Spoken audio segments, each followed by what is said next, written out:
Sara. Hello. It's lovely to meet you. Thank you. So what brought you here? What brought you to your bookshop? And I've always wanted a bookshop. I've always loved books as a kid, and I just wanted to share that with people. And it's been something I've been going on about a lot, and I ended up going into teaching, and this unit came available, and we're just being a bit nosy, to be honest, because it used to have like stickers on the window so you couldn't see in, and we walked past it every day, and me and my husband were like, should we just go be a bit nosy and go have a look? And we came in, and I said to him, oh, this would make like the perfect bookshop with the tea room. And he said to me, I'm so fed up about hearing this, I've heard about this for like 15 years, please just do it. And I was like, fine I will. So that's how I got here. But yeah, I just wanted to like spread the love of books and make a community space for people, because Tollesbury's like quite small, it's quite out of the way. If anyone wants to do anything, they have to like go to Colchester or Chelmsford or London. So it was just nice to have something close for people where they could do some like workshops, like craft workshops, talk to some authors, come and have coffee, just relax, do some work from home at the bookshop rather than at home. Yeah, it was like a community space. yeah, and it's lovely here. It's so homey. It does feel like you're walking into a living room. It's really, really pretty. Yeah, and that's what I was going for. Like, I remembered my favourite reading time was going to my nan's, and I'd sit on the sofa, she'd give me a cup of tea, 3 custard creams, because that was her rule. You only have 3 biscuits at a time. I don't think Paul would cope with that. No, it was 3 biscuits at a time, so you'd have 3, and you'd be like, Nan, can I have some more biscuits? So she'd give you another 3. Oh, that's not too bad then. And then like wrap up in a blanket, and then me and my nan would just like sit together in like comfortable silence reading. And I wanted like to create that kind of environment where it's like you're going to like your living room, have a cup of tea, have a blanket, and just sit and read. It's lovely. It really is lovely. So what brought you to Tollesbury? Have you lived here? Do you live in Tollesbury? Yes, I live in Tollesbury. I'm originally from East London, and then I've moved out. And to be honest, we moved to Tollesbury because it was just beautiful. It's like a great place to bring kids up. It's by the water. It's got a really nice community. Everyone takes care of each other, and so we just wanted to live somewhere like with a community. And we were in London, and it's not, although it's like nice and big and lots is going on, you haven't got like the community feel that you have in like a small little village. Yeah, and I love this village. It's so pretty here. It is a beautiful little place. So when you were teaching, what was the age group of kids you were teaching? So I was teaching from year 7 to year 13, so that's 11 years old to 18 years old. I was teaching science. It's like a core subject, yeah. Oh, wow. 11 to 18-year-olds? Yeah. They're the best years. I bet that had its challenges, right? Yeah, it was really rewarding. It was really, really rewarding, but it's just, I think everybody knows like the climate of teaching is just getting really, really difficult, and it was time for me. It's not a job that you can do if you fall out of love with it, I think, and because you need to like put across your passion, and although I still really, really love science and have a passion for science, all the things that were coming into place teaching wise was making me fall out of love with my job, and it's not a good environment for you or the kids if that happens. But I'm still like in touch with schools and stuff, so here on a Tuesday and on a Wednesday we do book club for the primary school, the local primary school, so some of those pupils come down and we do a book club every week. Oh, that's brilliant. So I'm still in touch with it. Yeah, so I haven't completely left teaching. Yeah. Get to do it on my own terms a little bit rather than like with all the rules in place. But yeah, which is a lot better.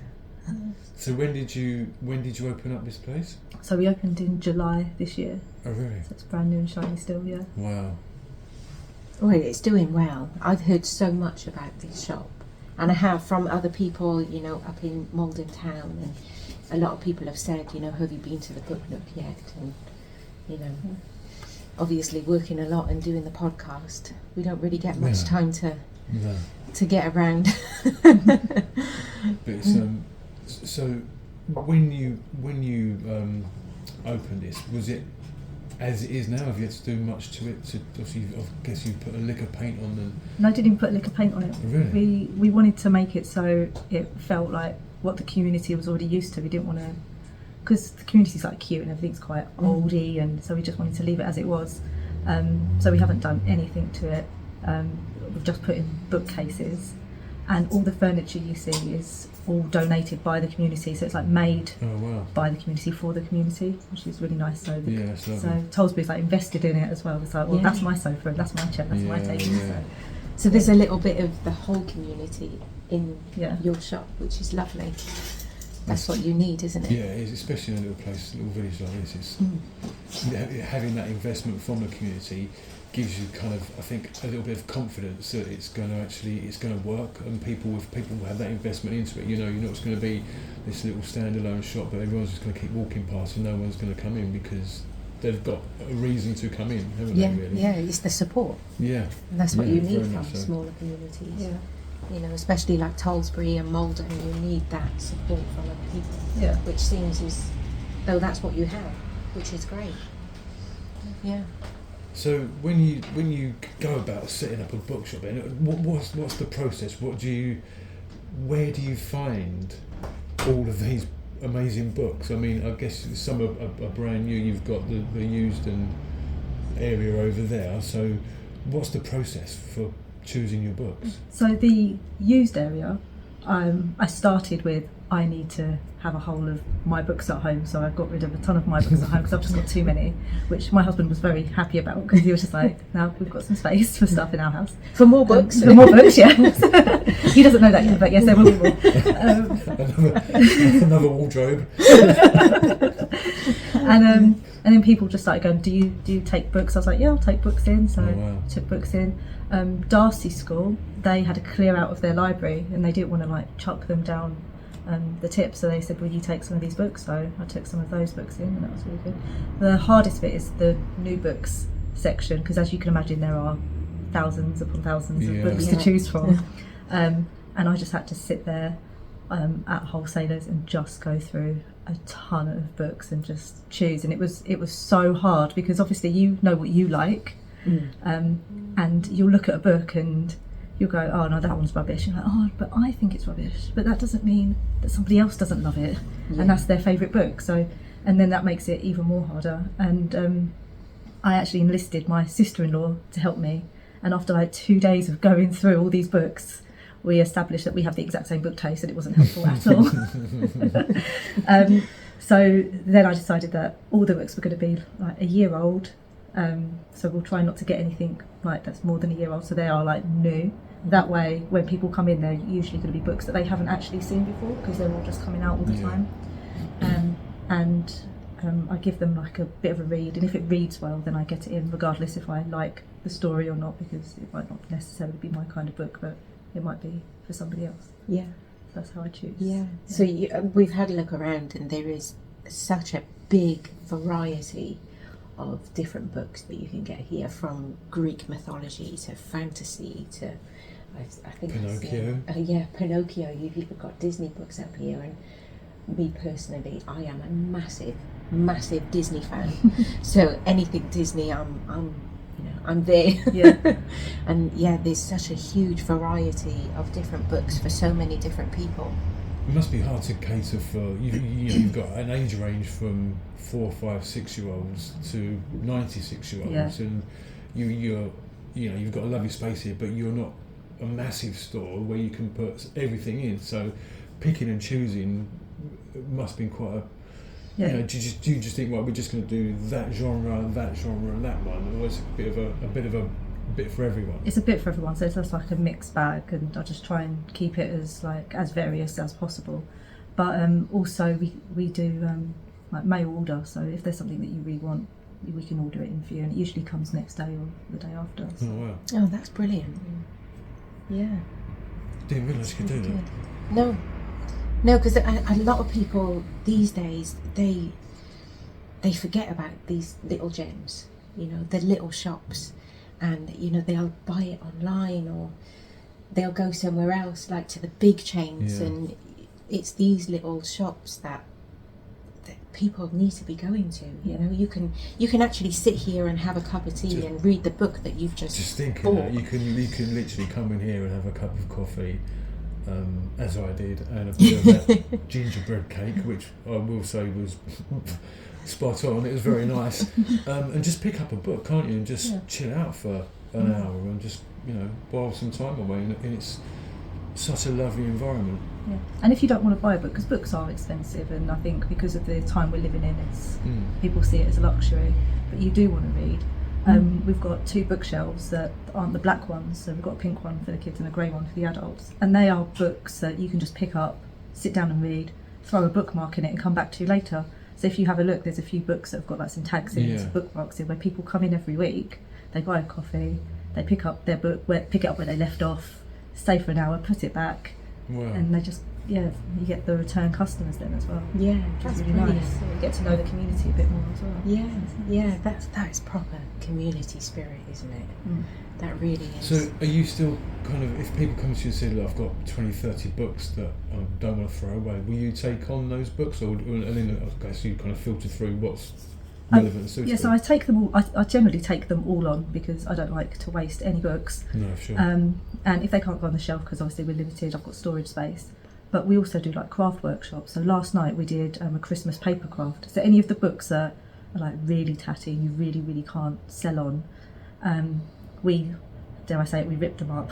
And You what? I know, it was painful. But then we made some like Christmas stars out of them, and we made some Christmas trees out of them. Oh, right. So I don't know if you can see, but if you look round, like, Yeah, I've seen those. I banged my head on that when I was there when I walked in. I did notice earlier on. Yeah, so they're made of books that are just like so tatty and like, I don't want to say tatty, really well loved. They're so well read and well loved that they can't really be sold, and they can't be used for anything else, and I didn't really want to chuck them away. So we do like workshops where you can do paper craft, and we get kids in and they use it for like paper mache and all those sorts of things. So that's still really reusing good. rather than chucking away. Yeah, recycling. So that's always good. What's been the kind of best sellers you've had? What's the most popular thing that kind of goes off the shelf? Do you know there isn't one yet?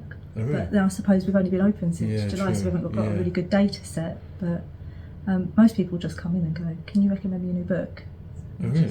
I'm like, "What kind of thing do you like?" And if it's not on the shelf, then we order it in. Yeah. It's like going to a restaurant, isn't it? Saying, "Can you recommend me something to eat?" And it all depends on what your taste is and what you enjoy, really. Yeah. It is really difficult when people come in and they say, "I need to buy a gift for this person." Like my brother, "Can you recommend a book?" I'm like, "Well, what do they like?" "Well, I don't really know." And I'm like, "Well, I can't guarantee what I like they would like. I need a little bit more. Like, do they like films? Do they like games? Like anything? It doesn't have to be books. Like, what do they generally like?" So, yeah, it is difficult. Yeah. If you're going to come in here, you need to know what. So Auntie Brenda, she likes a fiction, she likes a bit of romance or whatever it is. You go, okay, well, there's so and so. But even if I don't know like the type of book they like, say they like certain programs, so say if they're like really into CSI, then I can recommend like a book that's similar or things like that. So. What are your I know you've only been open since kind of July, so would you look at bigger premises where you can get more books in, or what's the kind of plan for you here? I haven't really got like a forward plan, because I like that it's cosy, so I don't think I'll get a bigger premises. Yeah. I would like to open 7 days a week. Yeah. You would like to open 7 days a week? I would like to open 7 days a week. Really? Yeah. What, and rest on the 8th? No, but I want to get into a position where I can like, hire staff to Yeah. open 7 days a week, because it's especially in like a village like this, there's like a lot of elderly people and they just want some company, and Yeah. they just want people just want somewhere to go that's not too far and things like that, and to be open like that extra day just might give somebody just like a chance to go out and meet new people and things like that. Yeah. And I want to do like more little things that bring the community together. So we've recently started on Mondays just knit and natter, where people just come in with their knitting and they just sit, have a cup of tea, knit and talk to whoever else is there knitting. Oh, really? Oh, Yeah. that's Cool. so sweet. Yeah, and we've got extra needles and wools. If anyone wants to learn knitting, they can come and like get some lessons off like the older members of the community that already know how to There you knit. go, you can finish doing that chumpy stuff. I do a lot of crochet, so I've never really got the knitting part with the. I think my hand-eye coordination of using two hands has never quite got there, but crochet I'm You great did with. it with short, don't you? I actually saw my nan tried to teach me to knit like several times and I didn't get it. And a few weeks ago I saw a video and I was like, if I got taught that way, I reckon I could knit. And it says, so you've got your needles and you stab him, you wring his neck, you scoop out his guts and throw him off a cliff. And I was like, I love it. I could do it like this. I think if every person is taught that way, I'd pick that up as well. Yeah. So how's it going? So you stab him, Yeah. you wring his neck, you scoop out his guts and you throw him off a cliff. Crikey. I love that one. That is really good. I'm gonna keep that one in mind. So what are the things you want to bring into this community then, and what to have in here? I'm not really sure. So most of the things that I've started is by listening to the community, and they've gone, oh, it would be really nice if there was somewhere that did this, and because I don't want to start something and then members of the community be like, well, no one really liked that, or no, Yeah, sure. it didn't really kick off. So I tend to listen as people sit and have a chat, and if there's anything that a few people have said, like the knitting things, like a few people had said that it'd be really nice for somewhere. I was like, oh, so we'll start that. Yeah. Because there's no point starting something for such a small community as well that Yeah, people yeah. don't take up. But that's also part of the reason why I do lots of different workshops, because then if you get a good uptake and people talk about it and then they say, oh, are you going to do another one? Then I get a gauge of what people are interested in the village. And at the moment there seems to be massive interest in the old skills like knitting, weaving, Oh really? like lino printing, like quite old skills. Yeah. Which we don't really do anymore, do we? Kids don't learn that these days. No, and for me it's like uncharted territory, because being a scientist, I'm all up for new tech and things like that. So if you want coding, I could do coding, but to do old skills like knitting is beyond me. Yeah. But yeah, it's nice because I get to learn new things as well. Yeah, for sure. And it's nice that you do listen to the community and people that come in, rather than just kind of plopping something in their lap and saying, right, we're doing this on Thursday, everyone come along, and no one really buys into it. It's nice that you have that skill to sit and listen and understand the community and give something back to them as well. Yeah. It's nice.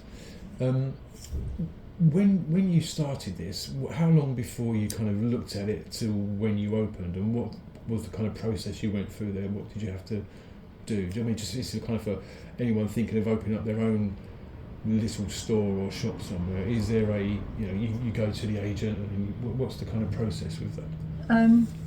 So it's actually quite informal.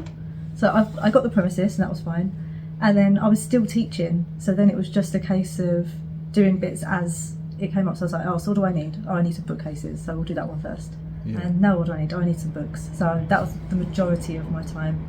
I need some furniture, so I'll put a call out and see if anyone could donate any furniture, and I've got a ton of furniture, more than I needed. And it was just step by step, slowly, what do I need? And even now, sometimes I'm like, oh, I haven't got that, I'll go and get that. So Yeah. it was it wasn't a very formal process. It was just How step long by did it step. take from when you kind of signed the lease or whatever it was to when you opened? So I signed the lease in April, and I opened in July. That's not so bad. And I was teaching full time. Yeah, it's still quite a lot to do in a 3-month period, isn't it? Yeah. So I guess you had a notice period to give to the school, I'm guessing, as well. Yeah, which was the end of that Easter holiday Oh, that I was it? decided I was doing this. Yeah. Oh, really? Yeah. So you literally had 3 months of, right, we've got to get everything done. Yeah. And the hardest bit was choosing books. Choosing books was the hardest bit. Yeah. Yeah. Yeah. Wow. It's interesting to know, because there's also a process, isn't it? People think, right, well, we're going to do this, we're going to open a shop. Okay, well, let's do it next December or whatever. But then you've got to think, well, you've got to get in touch with the agency, you've got to get this signed off, you've got to get that, then you've obviously got the water, electric, and everything else, the council tax or whatever it is, to that process to go through as well. Yeah. Before you even think about opening the door on day one, there's lots of bits in the background that have got to be done, isn't it? Yeah, and I think because it was such a short time scale, it just made me do it straight away all the time. So as soon as I thought about something, I was like, right, I'm just going to do that now. And sometimes I think if you've got a plan where it's like, I'm going to do this within the year, you end up going, oh, but I've got a year. Yeah. Where I was like, I need to start in July because I've quit my job, I've got no choice. It was just that pressure, it's the driving force. Yeah. Once you've got that deadline, it does kind of make things a little bit more real, doesn't it? Yeah. You've got to get on, stop procrastinating and reading books and Yeah. No, that's part of the job now. So sitting there with a cup of coffee and reading a book, going, I'll do it in a minute. Let's have another hour reading my book. yeah, This just is this chapter. It's research. So how much time do you spend reading now? Oh, I couldn't even tell you. Every 3 minutes I read about Really? 3 books a week. Do you? Wow. Yeah. I have about 2 or 3 books on the go at any one time. There's usually How do you do that? it's I have it all in different formats. So I have an audio book on the go, and that's usually one that hasn't come out yet. So I listen to it to see if I'm going to get in. I run an adult book club, so I have to read their book along. By adult book club. So just book club for adults. Oh, so I right, have right. children's Like adult books. Yeah, not No, not adult adult books, just a book club book club for adults. Yeah, yeah, because I also have yeah. a book club for children. Right. So I'm reading that book as well, because there's no point running a book club if you haven't read the book. Yeah. And then I read one for me. Wow. So the one for me is usually on like an e-reader. Yeah. So because they're on different formats, I don't get so confused as to what's happening.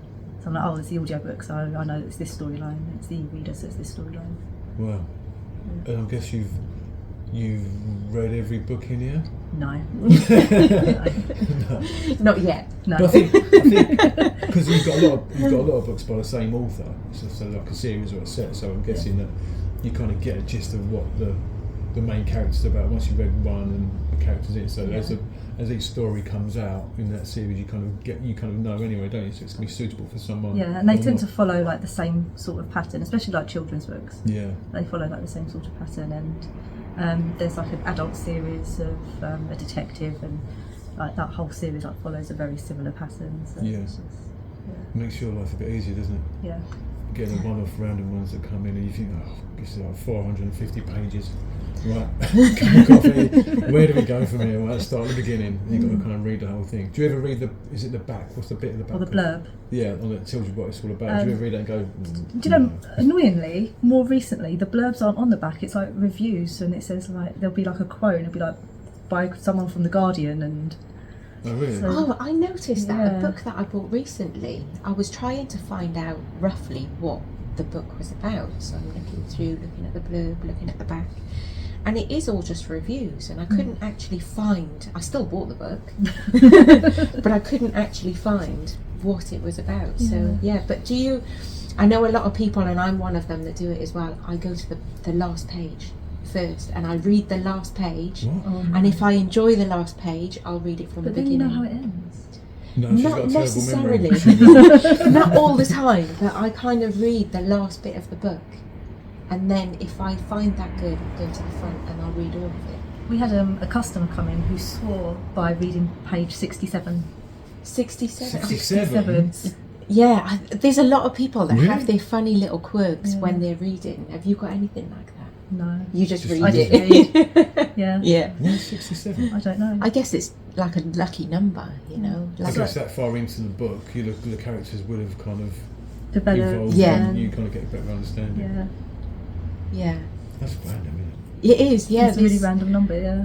I have come across Especially for a books few only 50 people. pages long.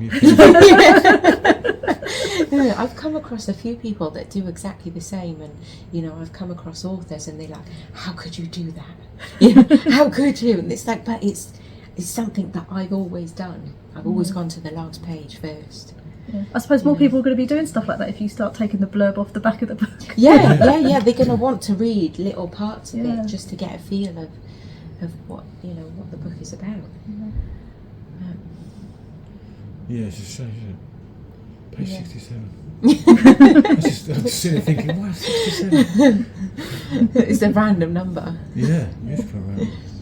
So, moving forward then, you kind of, would you put more book space in here, or would you put more shelving in there? Because you've still got a little bit of room to put some shelves up. Yeah, I'm I'm I just think I'm thinking, we've got a gonna- load of books. Yeah, our books look lovely on that wall over there. No, I want to leave it how it is because I like to use the wall space to advertise like local artists' work and things Yeah. like that. So I don't want to take up any more wall space, and I don't want it too clustered in here because people need to be able to move around, especially if there's tea and coffee. And I was really conscious as well because in the village everything's so small and there's steps up to everything, and like there's nice little places, but they're like awkward. And you've got to take into account there's people in wheelchairs, and they don't actually get to do a lot of things in the village because of the way the buildings are. So I want to keep it quite spacious, so they can still like negotiate a shop and look at books and come to a table and have tea and coffee and things. Yeah. How's the tea and coffee going down? I mean, obviously we've tasted the cakes; they're pretty good, aren't they? Yeah, they are pretty good. Who makes them for you? Lucy Hyam, Ellie Cakes. Oh yeah, Ellie Cakes. Yeah. I know Lucy. Yeah. She makes lovely cakes. Yeah, she does do really good cakes. I had the mince pie. It was lovely. It's really good. I love a mince pie this time of year. Any chance I get. So we always say before we wrap this up, what's been the biggest challenge for you? And what kind of bit of advice could you give to someone who wants to who's thinking about either starting a business or opening up their own little shop like you? Well, for me, my biggest challenge is like the overspending on books.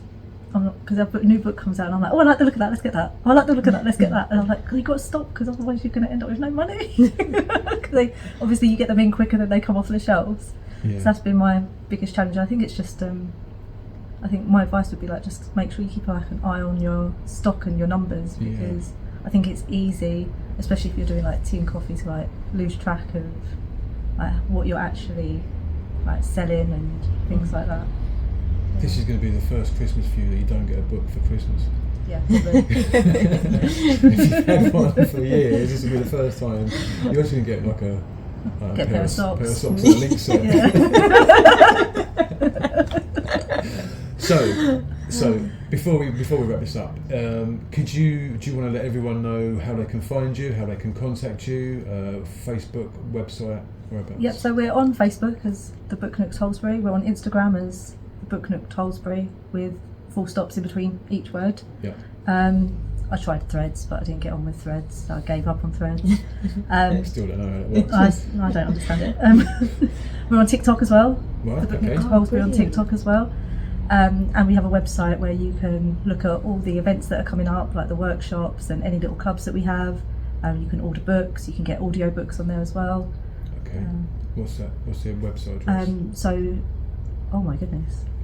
I've had a brain blank. I bet it starts with www. It is, and I actually think it's it's a Google site as well, so it's probably sites.google/ Oh god, it's the a Book technical Nook one. Tollesbury. Okay, well we'll find the link, and we'll put the link link in the episode as well. The link will be somewhere in the comments or at the bottom. So it was so lovely to meet you. Thank you so too. much for inviting us here. It's I love this little place, and I'm definitely going to come back. coming back. Yeah, even if we're sat here for a few hours, just ignoring each other reading. It's fine, it's cake. I'm fine with it. It's cake and coffee. I'm good. It's been lovely. Thank you very much for having us. Yeah, thank you for coming.